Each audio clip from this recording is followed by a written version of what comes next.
ورحمة الله وبركاته. الحمد لله وكفى، والصلاة والسلام على عباده الذين اصطفى، خصوصا على سيد الوراء أفضل الأنبياء محمد المصطفى، عليه من التسليمات أتمها ومن التحيات أكملها، وعلى آله وأصحابه البررة التقى والنقى. أما بعد، فأعوذ بالله من الشيطان الرجيم. بسم الله الرحمن الرحيم. هل يستوي الذين يعلمون والذين لا يعلمون؟ صدق الله مولانا العظيم. إن الله وملائكته يصلون على النبي يا أيها الذين آمنوا صلوا عليه وسلموا تسليما. اللهم صل على محمد وعلى آل محمد كما صليت على إبراهيم وعلى آل إبراهيم إنك حميد مجيد. د هر څه د وړاندې خپل محترم او معزز ورور فضيلة الشيخ مولانا عبد الحق حفظه الله ته د دې عظیم خدمت د احادیث او ګوهربارو د محمد عربي صلی الله علیه وسلم مبارکي وایم، او دارنګي د خپل معزز ورونو فارغانو ته چې د لوی دورې د وړې دورې فارغین دي، حافظان د قرآن دي، دوی ته د دوی کورنۍ ته، متعلقینو، منتسبینو او تاسې ټولو مسلمانانو ته د زړه د کومې مبارکي وایم. الله تبارک وتعالی دې دا خدمات مثمر وګرځوي، پروردگار عالم دې په مثبته نتیجه مرتبه کړي. دا زمونږ دپاره افتخارات دي چې لله الحمد په مذهبي مراکزو کې اصیل فرزندان جامعې ته تقدیمیږي. وړاندې زمونږ معزز عالم ورور فاروقي صاحب محترم د فاضلانو دپاره یو دوه درې خبرې وکړې، تفصیل یې پکې ونه کړ، او ما خپل عذر پیش کړی او ځکه ډېر وروستی راغلی یم، علما مانه مخکې راغلي وو، د هغوی حق و چې خبرې وکړي. اصل کې قضیه داسې ده چې دا علم چې دی دا دین دی، او زمونږ دا دین یو کامل دین دی. دا ټول ابعاد چې کوم تعلق د انسان سره لري دا په دې علم او دې دین کې رانغښتی. نو که موږ چېرته غواړو چې پایې د تکامل ته ورسیږو، نو پکار دا ده چې هر بعد د زندګۍ کمال ته ورسو.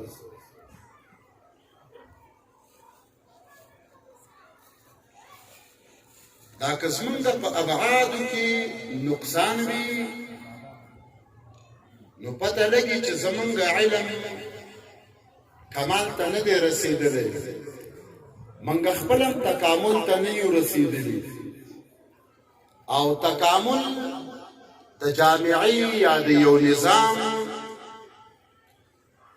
دا ضرورت دې ته لري چې موږ دې ټول هغه اهداف لاسته راوړو چې کوم ضروري، لازمي او واجبي وي.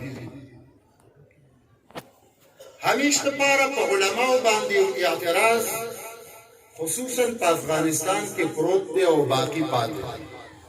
ولې زمونږ نسب العین څه خاص فنون او خاص عبارات دي، د دې نه چې کوم سړی فارغېږي هغې ته مونږ وایو دا عالم دی، هغه باندې نوم د عالم دی. نو که چېرته دا علم یا دا دین موقوف تر دغه محدودو معلوماتو پورې وګرځوو، نو بیا خو ټول ابعاد د ژوند د جامعي د یو نظام د شریعت دا زمونږ نه نیمګړی پاتې کېږي. نو عرض مې دا کو چې دا بون بعید او کوم واټن چې نظر ته راځي د علم سیاست او علم دین یا شریعت په نظر کې دا د منځه وړل پکار دي او د ارتقا طرف ته قدم ایښودل پکار دي. د دې د تولید دپاره ضرورت دی تولید د اهلیت او استعداد ته. که زمونږ دا مراکز علمي داسې افراد وروزي چې هغه تمامو جهتونو کې پیاوړي وي نو موږ کولی شو چې یو شرعي نظام په دې وطن کې قایم کړو. او که چېرته داسې وي چې تنها یو طرف مو رانیولي او نور ټول اطراف رانه پاتې وي نو بیا موږ د جوړولو د نظام قابلیت په ځان کې نه ګورو او په موږ کې نشته. علماء کرامو زما په خبره خفه کیږي ما په ټولو جلساتو کې هغه څه ویل کېږي چې طبعا تکراري دي او هغه عامو خلکو هم تاسو نه بار بار اورېدلي یا فضیلت د عالم دی یا فضیلت د متعلم دی. دا خبرې تکراري دي. زه هغه څه ذهن ته راوارد شي چې ووایم چې موږ او تاسې مقصد طرف ته ورسوي. سیاست زمونږ جزء اعظم د دین دی. زمونږ د دې علم او د قرآن سره یو تړلی امر سیاست دی. که چېرته موږ په سیاست باندې پوه نه شو موږ د نظام نه شو راوستلی موږ د نظام نه شو قایمولی. اقتصاد زمونږ د معاش یو عظیمه برخه ده. که چېرته موږ اقتصاددانان نه اوسو او په اقتصاد باندې پوه نه شو نو موږ د ولږې نه هلاکت طرف ته ځو لکه د افغانستان جامعه چې په فقر او بېچارهګۍ کې مبتلا ده. دا یو اهم امر دی. په تمامو سیاسي امورو که موږ عبور ونه لرو موږ تحفظ د خپلو سرحداتو د ممالکو د همسایهګانو نه نشو کولی. که موږ په انتظامي او معسکري امورو باندې علم ونه لرو پیاوړي نه اوسېږو موږ دفاع د خپل دین او اسلام او مسلک او مذهب قرآن او د دې پاکې خاورې نه نشو کولی. هغه د کمونستانو داستانونه وروسته وغورځوئ چې موسی به دین خود و عیسی به دین خود شعله خود بخو پرده خود بخو د سیاست میدان ته مه راځه په دې کې کار مه لره. ولې ته شیخ الحدیث په خپل مسند کې ده ته طالب العلم مدرسې سره د کار وساته ته مولای په جومات کې امامت کوه دا میدان شغالي که دا علماګانو ته پرېږده چې هغوی دین بدنامه او که اسلام یې بدنامه او که وطن یې بدنامه چې هر څه کوو خپل کار دی هغوی دې دا کوي.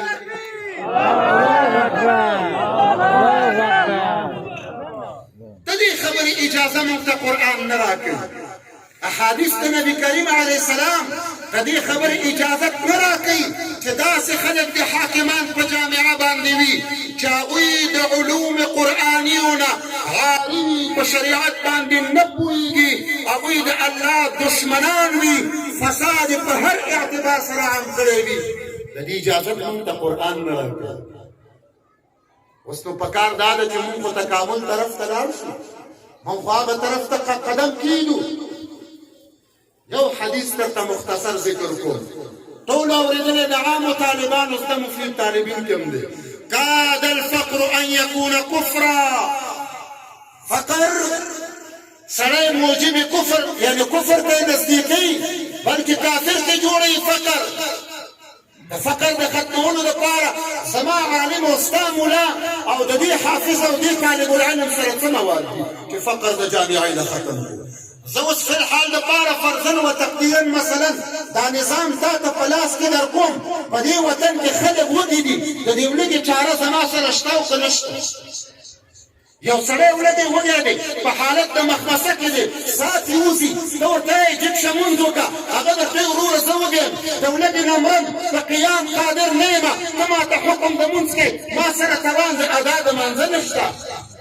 او که نه یې راشي فقهاو ته علماء کرام ناس دي یو طرف ته طعام حاضر دی او بل طرف ته جمع ټیم دی او تور ته سم وږی نو فقهاو د اعذار مبیحه او د ترک د جماعت نه دی او که نه دی همدې ستاسو کتابونو لیکلي دي ته به ترک د جمع کې چې سنت مؤکد د محمد رسول الله دی د لږ وږی اجتهاد طعام ته ده حضور دی برابر نه دی تا ته د قوي په ابادا د عبادت کې پکار ده نو پکار دا ده چې تا تارک د جمع شي او خېټه مړه کې د هغې نه وروسته بیا په مانځه باندې ودرېږي چې حضور دی برابر شي دا خو ما یو عادي جزیه او مسله جوړه کړه زه دا وایم چې خلک دلته د ورځې نه مړه کېږي رسول علیه السلام وفرمیل چې دغه فقر او لږه موجب د پاره د کفر ګرځي فلاني ایمان خرڅ کړی عقیدې خرڅه کړې ولې خرڅه کړې ده ځکه چې پیسې ورسره نه وي یو وارې په پیسو باندې روب دی شو اوس بهتره ایثار کې دا خلک په افغانستان کې ولې وهابیان شو دا ریال او ډالر وهابیان کو او بیا خدای ورپسې وروسته بدبخته کې پکې پاخه شو پاتې او دا آخر ولې یهودیان شو دا ولې عیسویت طرف ته لاړه دوی ولې دین محمد پرېښوده ولې دوی په ډالرو باندې عادت شو دا دین پرېښود علت یې څه شی و اکثرا دا وږي وو مسله مې دا کوله اوس راشه په قیاس وکړه چې کله فقر موجب د پاره د کفر و نو دا فقر موجب د پاره د غلام دی دا فقر موجب د پاره د قتال او د قتل هم دی همدا وجه د اجرتي قاتل ناس دی هغه پیسې اخلي د پیسو په مقابل کې خلک وژني او دې خواته یو سړي لار نیولې د ستا جیب لوټ کوي کور کې اولاد ورته وږی دی ورته ژاړي هغه غلا نه کوي راشه په دې نکته باندې فکر وکړه ما ته ضرورت دی چې زه اقتصاددان خلک ولرم چې د جامعې لږه لرې کړي د دې خلکو فقر لرې کړي نظام محمدي راولي ولې پیغمبر علیه السلام خپل رسول ته وایي چې کله لارې د اغنیاو نه د خدای حق واخله او هغه رد کړه هغې منطقې په فقراو باندې علت څه شی دی فقر لرې که فقر لرې که نو زه ملا باید د دې مخالف نشم چې زما یو ورور په اقتصاد کې خپل سند لاسته راوړي کمال ته رسېږي د دې جامعې لکه څنګه چې ملا ته ضرورت دی اقتصاددان ته ضرورت دی خو که دا سړی په خپله عالم او ملا هم وي او همدا ملا په اقتصاد باندې پوهېږي نو څنګه هم خواکه د بهتر کار نه دی نو زموږه په تعلیماتو کې نیمګړتیا اوس که همدا ملا چې د عالم دی او مدرسې نه فارغېږي او دی بهترین سیاستوال دی تنظیم د امورو د ژوند او د زندګۍ مطابق د اوامرو د کتاب الله کوي او دا بعینه تعریف لپاره د سیاست دی نو دا ښکلی کار نه دی او راشئ دې طرف ته یو معظم شیخ الحدیث دی سپین ږیری معمر واجب الاحترام واجب التعظیم دی او زه ورته وایم چې تا دلته راشه تا نه وزیر جوړوم او په دې وزارت د ترانسپورټ کې ته وزیر شه نو دی توهین دی که دی اعزاز دا خو د دې سړي توهین دی دا اعزاز نه دی نو دا تصور د ذهن نه وختل پکار دي چې ما ملا ته ټولې عهدې راکړي سره د دې نه چې نیمګړتیا په موږ کې ده موږ خلک وزیرې نه دي زه درته خپله قصه کوم د حدیث مو کوله د مولانا محمد اسرائیل رحمت الله علیه سره متبحر عالم زما یو ملګری و مولوي عبدالباري نومېده د تګابو ډېر طبیعت یې را سره لګېده نو زه پېښور ته تم د مردان نه نو ما ته یې ویل چې ته خو روان یې پېښور ته ځې زه دلته ما د انګلیسۍ کورس شروع کړی دی نو یو کتاب دی دا بګنر ورته وایي نو دا بګنر ون مې ویلی دی او دا بګنر ټوله ته ته راوړه نو ما ورته چې وروره دورې حدیث کو ډېر د عبادت کار دی دا لویه ګناه په ما مه کوه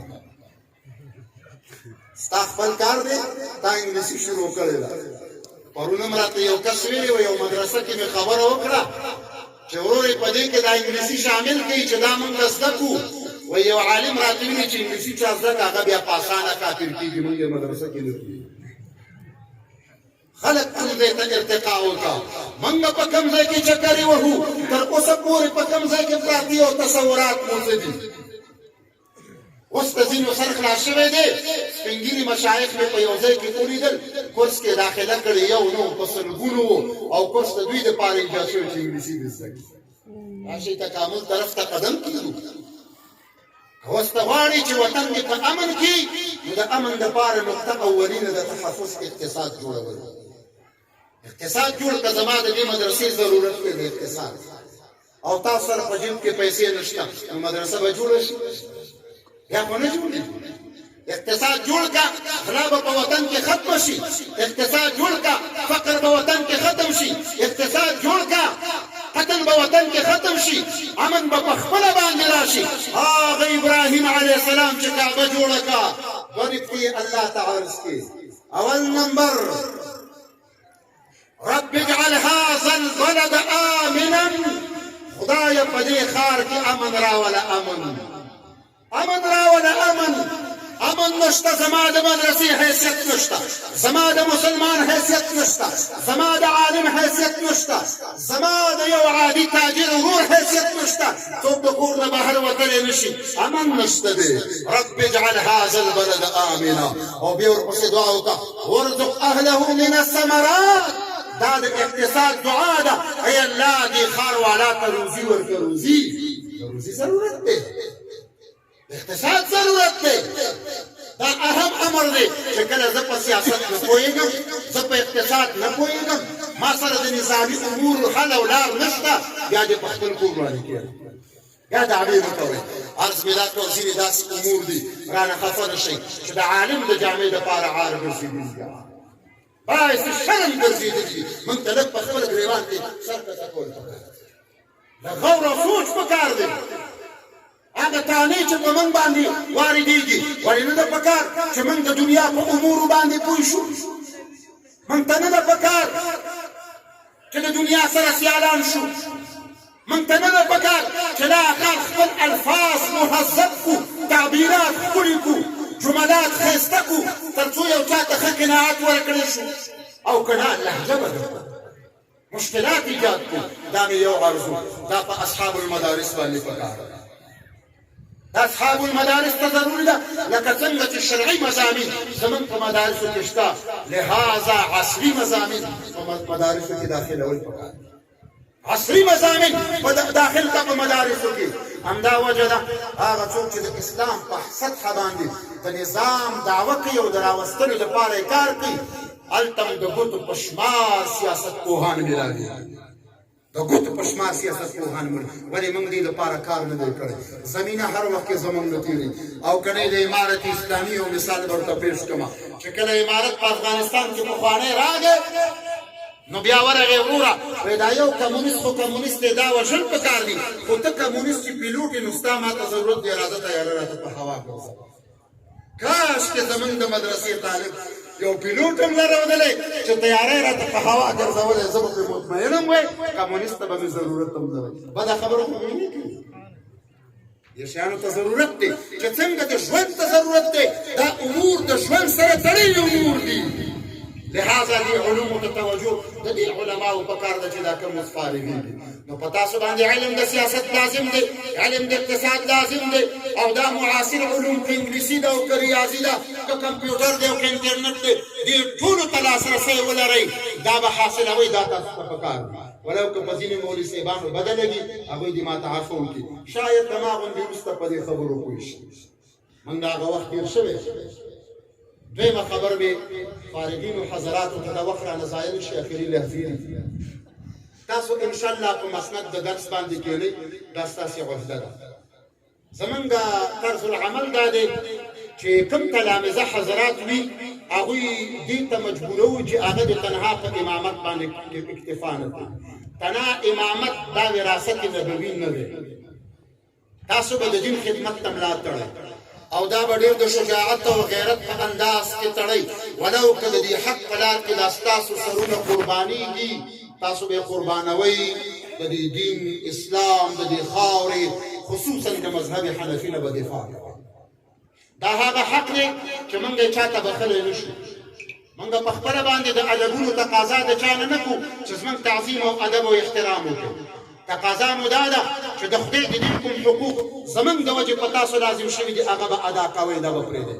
خو که چېرته الله اکبر الله اکبر الله اکبر زنده باد زنده باد اوس که چېرته فرضاً و تقدیراً تاسو د درس په مسند باندې کېناستئ او درې څلور مسلمانان تاسو ته راغله او تاسو نه سبق ویل لږ یا ډېر نو د الله نه به یره اختیاروئ او دوی ته به سمه لار ښایي. دا خبر ولې کومه؟ دا په دې اعتبار سره کومه چې دا کوم مشاهدات زمونږ دي او ظاهراً یې ګورو او علماو د دې دین نه څه جوړ کړي او شاګردان یې په کوم طرف ته روان کړي. والله بالله د الله په هستۍ باندې قسم چې دا د دین محمدي سره خیانت ده. زمونږ بعضې مدرسین حضرات پردي زامن داسې د خپلو شخصي منافعو دپاره استعمالوي لکه غلامان او بردګان او په دې تلاميذو کې دومره عقل نشته چې زه د دې هدف لپاره نه یم راغلی چې تا استاد نه زه کنځلې یادې کړم، تا استاد نه د شرک او د کفر ټاپې یادې کړم او ستا استاد نه د عناد نه سینه ډکه کړم، بغض او حسد راته زړه کې راواچوي او ستا د شخصي مفاداتو دپاره د خلکو تکفیر وکړم او په خلکو باندې فتوې صادرې کړم نسبت د کفر او شرک او د بدعت وکړم او د خورا مسایلو د دین نه انکار وکړم او د خیر په غونډې باندې کړم. دا یو داسې مسلم حقیقت دی چې تاسو به ومنئ او تاسو د میډیا د لارې نه ثابت شي. ولې؟ دا جفا ده، دا خیانت دی د دین سره چې بعضې علماو روان کړی. داسې نه وي پکار موږ ته چې د الله د دین طالبان راځي پکار ده چې دا زړونه ورته د خدای د محبت نه ورډک کړو، دا زړونه ورته د محمد رسول الله علیه الصلاة والسلام د مینې او الفت نه ورډک کړو. موږ ته پکار دا ده چې هغوی ته د خدمت یو ذهنیت ورکړو چې ته د کوم خدمت دپاره روزل کېږي. زما د مفاداتو دپاره نه چې د شخصي مفاد دپاره تا استعمال. بیا خصوصا دا یوه مسله اوسنه یاد وساتئ چې د تکفیر په موضوع کې ډېر احتیاط وکړئ. د تکفیر موضوع ساده موضوع نه ده. زمونږ اعلام د امت دومره محتاط و، تاسو شرقات لوستی دی او بار بار ما هم کتلی او لیدلی وي د معتزله بحث راځي. معلومات دی تاسو چې معتزله چې دي هغوی وایي د دې بدو افعالو خالقان دا بندګان په خپله باندې. تاسو علماو ته زما درخواست دا دی چې یو سړی معتقد د دې مسلې شي چې د الله په خالقیت کې شریک ګڼي نو ستا تصور څه دی؟ لیکن شرقیت دا وایي چې اختلاف دی د علماو سره د دې نه چې نسبت د خالقیت کوي الله بنده ته، لیکن سره د دې نه تکفیر د دوی ناروا دی. مستنفي شرقیت کې وکړي چې کله د دومره غټې تخطي سره د شرک او د کفر او د تکفیر نسبت ورته ناروا شو، ته په ډېرو وړو مسلو باندې د کفر او د شرک نسبت څنګه کوي؟ هغه یو وایي یا رسول الله تا دلته ورته خبره برابره کړې ده، وایي ها کافر شوې کافر. هلکه خدای به دومره ډېر ټیم درنه کړي داخل مه جنګوه. دوه درې قواعد او ضوابط دې یاد کړي تکرارا یې وایي. د خلکو نه دلیل قطعي غواړي او چې خپله په یو مسله اعتقادیه کې چې د اساساتو د اصولو د دین سره تعلق ساتي په یوه حاشیه باندې اکتفا کوي او هغه بار بار تکراروي او خلکو ته نسبت د کفر پې کوي. نو تا خپل د ایمان ناق راوړی سره د دې نه چې محمد رسول الله علیه السلام فرمایي په ټولو صحه او ستو کې دا حدیث ملاویږي لا يرمي رجل رجلا بالفسوق ولا يرميه بالكفر الا ارتدت عليه ان لم يكن صاحبه كذلك او كما قال عليه الصلاه والسلام. چې بل چاته د کفر نسبت کې نو په دې وخت کې اول فیصله دا وکړه چې ستا ایمان تا سره باقي پاتې کېږي او که نه پاتې کېږي. علامه قاسم نانوتوي ته د کابر علماء دیوبند د جملې نه دی یو سړی ورته راغی وی جناب په دې محله کې یو امام دی او موږ ته دا خبر کړي چې دا قاسم نانوتوي کافر دی، تاسو څه رد عمل لرئ؟ د مازدیګر د مانځه ټیم و وایي دا مونځ په خبر به فیصله کړو چې کله د مانځه نه فارغ شو ور روان شو ورغی ملا ته کېناست په جومات کې وایي زه قاسم نانوتوي یم او تا ویلي چې دی کافر شوی زه راغلی یم دپاره دې چې ما مسلمان کې زه مسلمان کېږم. ما ته اسلام راوښیه علما درخل هی په دې شکل باندې ته راغلی په ځای د دې چې یو کافر مسلمان کې په دین اسلام کې داخل کې راپاڅېږه فتوا دې صادره کړه ها سیفیان کافر دي. دا خبره هسې رانه ووته.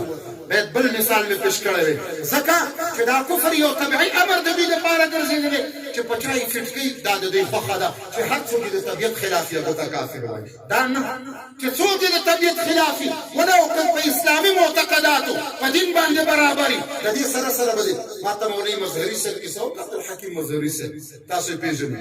و یو عالم ته ورغم وایي ما ورته ویلي چې دا مفتي نعمان او دا شیخ عبدالحق حفظه الله او دا نور علما دا د دین خادمان دي راځئ د دوی سره جوړ وکړه. وایي ما ته یې جواب دا و چې د دوی په شرکیاتو کې خو تا مې اشتراک کړی. وایي ما ورته چې څه شرک دی؟ وایي ولې د عرس مجلس چې کړی و هغه شرک نه و؟ نعوذ بالله من ذلک. اوس د علم دعوه د اسمان ته رسېږي لیکن د کفر او د اسلام تفکیک نشي کولی. نو عرض مې دا کو مولوي صاحبانو تاسې فارغېږئ د دې کار نه به اجتناب وکړئ جدا. خلکو ته به کافر کافر ته وایي.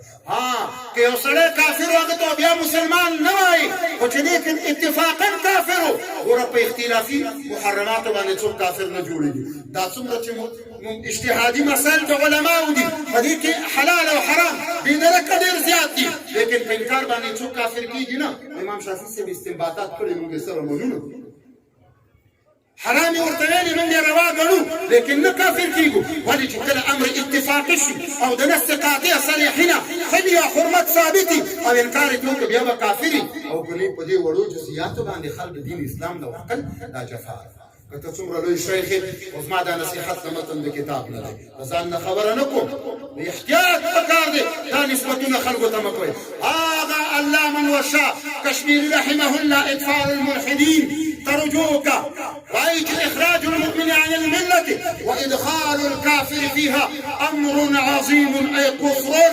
مسلمان بدي إيماننا نخلاصي بدي ملة إسلامية ومسلمان نوباسي او بیا خصوصا د شخصیاتو د پاره د خپل ذاتیاتو د پاره بچاته د کافر نسبت کوي. يهودي او نصراني ته مسلمان نه وای کدا دواړه کار دی وکړو بیا به د ایمان د منځ ته عرض مې دا کو چې دا مسله ډېر نو خلک به نه جنګوي. که په ساده الفاظ ویم د پردو بچانو نه به جنګي سپي نه جوړوي د پردو زامنو نه به جنګي سپي نه جوړوي. د خلکو په مقابل کې دا پردي بچیان مه ودروي. یو دفاع د حق ده او په تاسو باندې فرض عین ده. کوم چې خوارج دي روافض دي معتزله دي مجسمه دي معطله دي مشبهه دي او دا څومره ډلې خوارج چې دي د هغوی مقابل کې ستا مبارزه والله العظیم بهترین جهاد دی. جهاد په دې لار کې به سره مو ورکوي. الله اکبر الله اکبر الله اکبر زنده باد زنده باد. عرض مې دا کوم چې په دې موضوع کې ما سره ډېر څه په ذهن کې راغله چې اوس تاسو مشعل د لارې وګرځئ. اخري خبره کومه چې کله فارغ شئ ولاړئ د مشرانو علماو به ادب ساتئ. د مشرانو علماو سره به اختلافات نه جوړوئ. سپین ږیري علما زموږ د افغانستان معزز علما دي واجب الاحترام دي. ته نوی فارغ شوی کېدی شي چې په مسله دې سره خلاص نشي کېدی شي چې کتابونه دې ډېر نه یې مطالعه کړي کېدی شي چې په یو قول کې اختلاف وي وجه د رجحان تا ته نه معلومه د عالم مقابله به نه کوې. ځکه شروع چا رانه پوښتنه وکړه دا د ګیرې تورول څنګه دي؟ مال دا حرام دی. بالکل حرام دي. چې بالکل حرام دي وی چې چا لیکلي مجموعة الفتاوا علامه عبدالحی لکھنوي یو مستقل بحث په دې باندې کړی احادیث یې راوړي. یو ځل زمینه مساعده شوه لاهور ته لاړم یو عالم ما ته دعوت وکړ د هغه ډېره لویه مکتبه وه. دا موضوعات کویتي چې اوس مشهوره شوې چا یې نوم مو اورېدلی و. دې سړي کاپي راوړې وه په خپله د کویت کاپي راوړې وه. زما لاس یو مجلد ته ورغې چې راومې ښه دغه مسله پکې راغله چې ومې کتله په خپل خبرو ډېر پښېمان وم. بیا مې ځان سره دا غزل وکړو چې کله مې یو کتاب کې مسله کتلې په هغې به ټینګ ودرېږم نه. ما ته حصول د علم ته ضرورت دی. مسله په ټولو اطرافو ځان ته معلومه کړه بیا خلکو ته د حلال او حرامې خبرې کوه. یو عالم به مسله کړي هغه به مشر سپین ږیری وي ته نن فارغ شوی سبا به د هغه په مقابل کې ودرېږې بیا به ستا په افغانستان کې ځای نه وي. مونږ ډېرې کپړې ولیدلې چې را وپرځېدلې. یو ملا ته مې د نصیحت په شکل باندې ویل مال پرون مې یو لوی شیخ الحدیث سپین ږیری عالم ته ټلیفون وکړ چې جلسې ته راشه وایي هغه فلانی که راځي نو زه نه درځم. مال ګوره وروره هغه لوی عالم دی او ستا مخالف دی ولې داسې کوې مخالفتونه خلکو سره مه جوړوه. وایي خو ځکه زما مخالف دی چې ما یو مسله کړې. مال څه مسله دې کړې؟ وایي مسله مې دا کړې چې څوک د ذکر په معنا نه پوهېږي نو ثواب پرې نه دی مرتب او دا ملا خو وایي پیر دی او مریدان لري او مریدان یې د ذکر په معنا نه پوهېږي ثواب یې نه کېږي نو ځکه زما سره خلاف دی. نو ما ورته چې ملګري یې خفه کېږم ته که په دې خپله مسله ټینګ ودرېږي نو مسله دې خطا ده. ولې خطا ده؟ ما ځکه خطا ده تا نه تپوس کوم دا قرآن ذکر دی که نه دی؟ و بهترین ذکر دی. مال الف لام میم معنا راته قطعا د محمد رسول الله علیه السلام او صحابه کرامو نه تر دې دمه پورې ماته د دې ترجمه ثابت د دې ترجمه معنا پوښي ته په معنا پوهېږې سړی راته ووایه. الله اکبر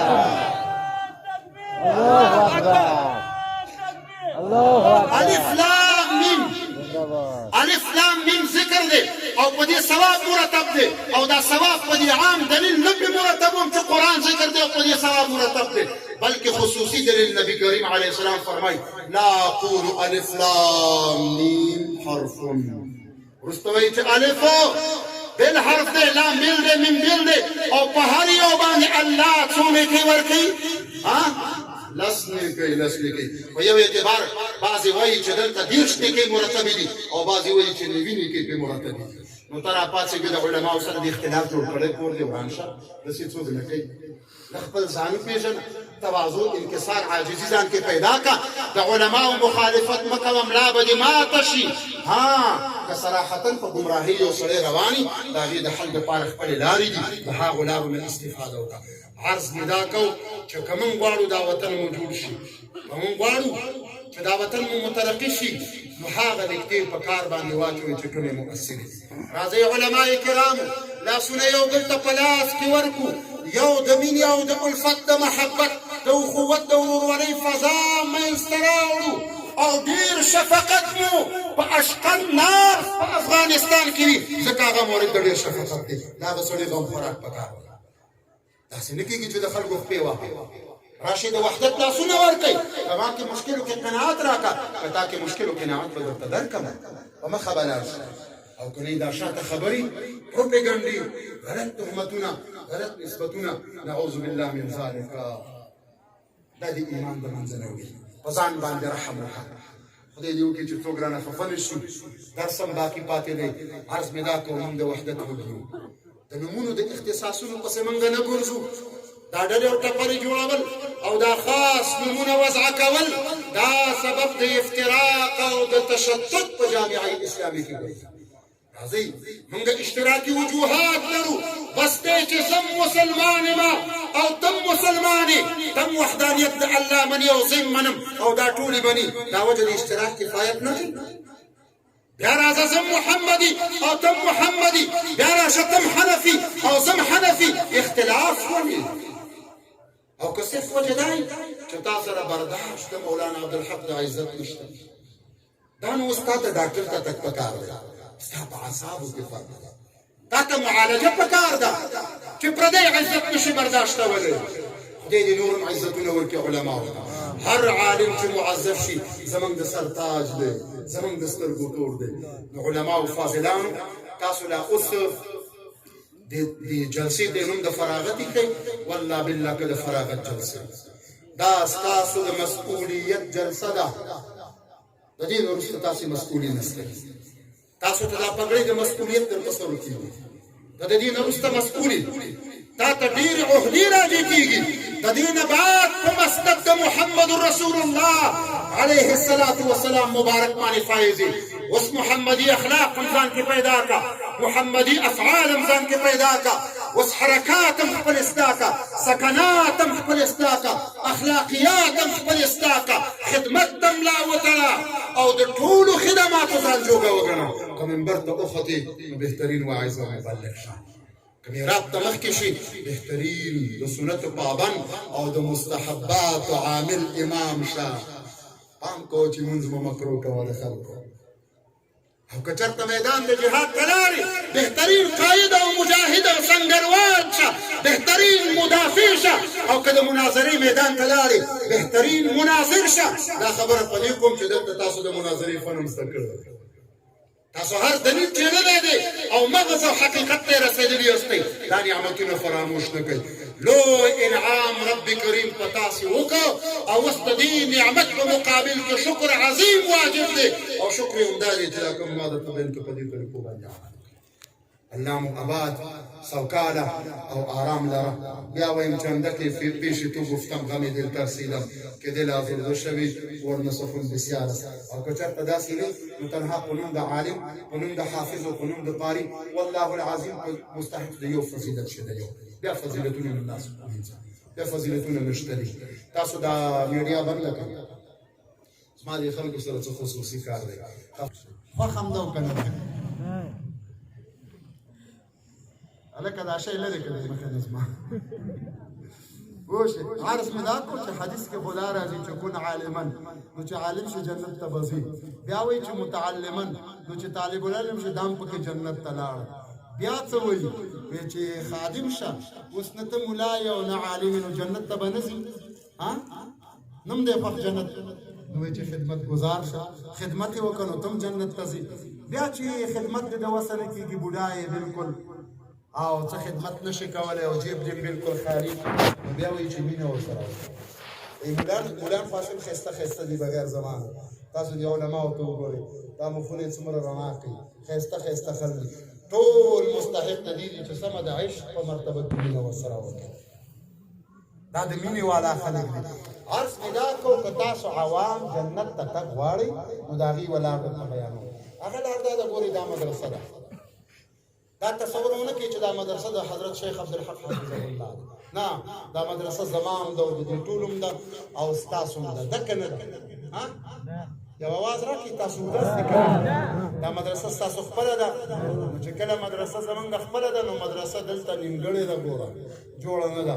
زمونږ کورونه هم جوړ دي مونږ ګاډي هم لرو مونږ آسایش د ژوند هم لرو او په کوم ځای کې چې د نورستان او لغمان او بدخشان او فراه او میمني طالبان خواران اوسېږي د هغوی دا کور مدرسه دا جوړوي. دا به جوړوو که نه به جوړوي؟ لاس اوچت کړه وعده ده چې جوړوو به انشاءالله. اوس مطلب دا دی چې دا نسیه خلې ښه نقد معامله پکاري. ما په ټول عمر دا کار چرته کړی نه دی. دا شیخ صاحب عبدالحق ډېر تکړه سړی دی. ما ته وایي د پروس کال نه قرضدار پاتې شوی. زموږ جامعة الاحناف ده زما شاګردان او متعلقین دلته راغلي دي. تر اوسه پورې ما د چندې خوله چاته نه ده کړی. تر اوسه پورې د چندې خوله ما نه مې ده دلته یې کومه. څوک چې په سټیج باندې ناست دي او څوک چې په لندې ناست دي هېڅ څوک چې دی وروره خالی به نه پاتې کېږي. که لږي او که ډېرې په دې کې به امداد کوئ. نو اول خو ضرورت د دې دی چې یو دوه درې نران پیدا شي چې وروره زه په لکونو پیسې ورکړم په دې هم سر خلاصېږي. نو که داسې سړی موږ سره پیدا شي چې هغوی چې زه 1 لک 2 لکه 3 لکه ورکومه نو دا ټوله جلسه به ورته دومره دعا وکړي چې خدای به ډېر څه ورکړي. نو خبر به د دې ځای نه شروع کړو.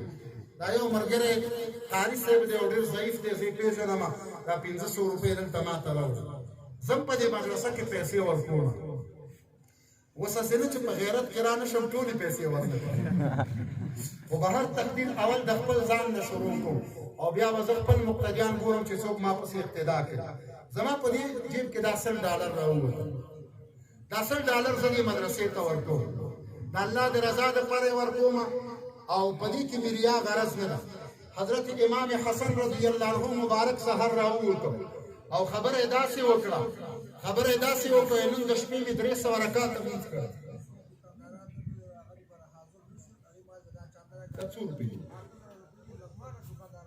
وروره عرض مې دا کړو امام حسن 300 رکعاته لمونځ کړه. سحر یې ویلې 300 رکعاته لمونځ مې وکړه. چا ورته ریا مه کوو وایي ریا نه کوم خلکو ته ترغیب ورکوم. نو دا $100 ما ورکړه د ستاسو ترغیب دپاره. اوس انتظار وباسم دې ملګري م $100 ورکړه. الله دې دنیا و آخرت ورته ښایسته کړي. پیسې راوړې او همدې ځای ته یې راوړې او ښې ډېرې راوړې. خیر دی موږ ډوډۍ ډېرې خوړلې دي. وخت مو ډېر کوشش کوو چې دا مدرسه په یو ترتیب باندې جوړه شي. که د چا په جیب کې پیسې نه وي هغه څه مواد وعده کوي څوک سیمټ راوړي سیخ راوړي پخته راوړي. دا 1500 روپۍ زموږ د مولانا محمد یاسین هلته علما کرامو نه بازارېږي ګوره ټول صدقې ورکوي. خیراتونه شروع کړي دي که څه دي انشاءالله. خدای کو الله معافظ د خدای سره معامله ده د جنت سودا ده.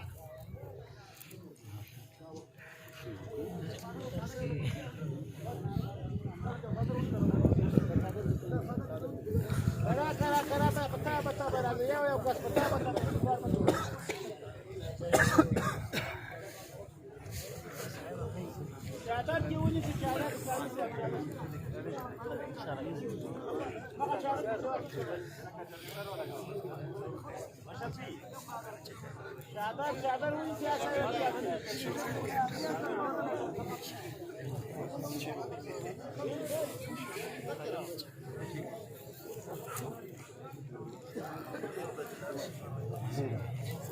خدای مو لره په اخلاص باندې د خدای سره معامله ده او جنت ته تګ دی ګوره دا په ډېرو طاعتونو نه کېږي کله یو عادي عبادت قبول شي او جنت ته به ځي خالي مه پاتې کېږو